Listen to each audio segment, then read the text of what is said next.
Hello, to start with, I'm going to introduce the concept of housing segregation. Housing segregation avoids the systematic spatial separation of population groups based on social, economic, racial, or ethnic characteristics. It represents one of the most persistent forms of structural inequality in modern society, shaping individuals' life chances through their access to quality education, healthcare, employment, and public services. Segregated neighborhoods not only reflect existing disparities but actively reproduce them across generations. Besides, the origin of housing segregation in the USA are deeply intertwined with institutionalized racism and exclusionary housing policies. During the 1940 years, the Homeowners Loan Corporation introduced residential security map that categorized neighborhoods by perceived lending risk. African American areas were outlined, the term redlining and were deemed hazardous from investment. Banks systematically denied mortgage to residents of these areas, preventing black families from accumulating intergenerational wealth through homeownership.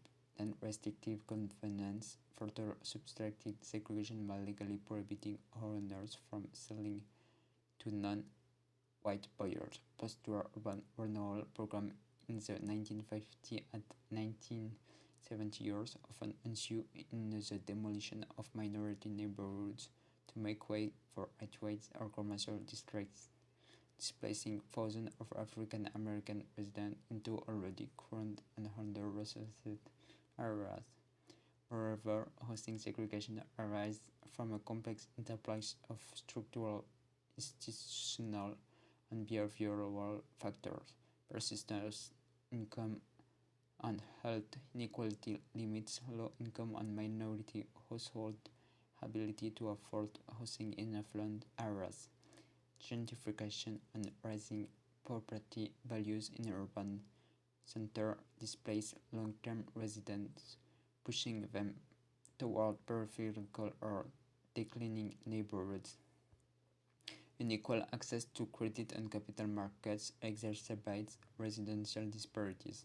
Health government sanctioned redlining and exclusionary zoning have left long-lasting spatial imprints. Furthermore, the pattern of segregation in the United States, African American, Latino, and other minority populations remain concentrated in low-income urban neighborhoods.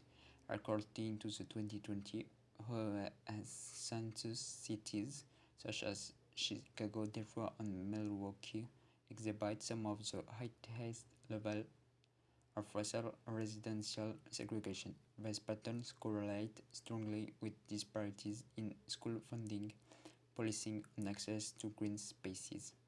Economic polarization has intensified in both countries. Affluent households increasingly occupy suburban and gentrified urban areas, while lower income residents are confined to declining inner city zones or distant peripheries. This spatial polarization contributes to what scholars describe as the geography of opportunity, where one's postcode effectively determines access to resources and upward mobility. Likewise, the aftermath, such as segregated residential patterns, directly translate into educational inequality. Schools in low-income neighborhoods often face underfunding, teacher shortages, and limited extracurricular resources. Conversely, affluent districts enjoy better facilities and greater parental involvement. These disparities perpetuate intergenerational educational and income gaps. In employment and economic mobility, spatial segregation isolates low-income population from dynamic labor market.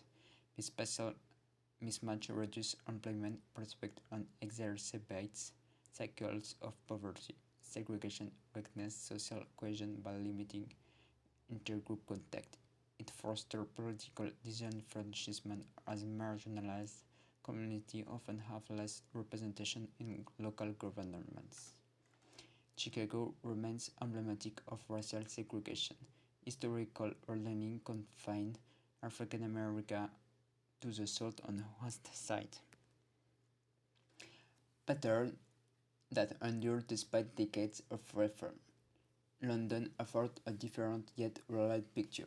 East London boroughs such as Tower Hamlet, Newham, and Hackney compound ethnic diversity with high poverty and housing stress.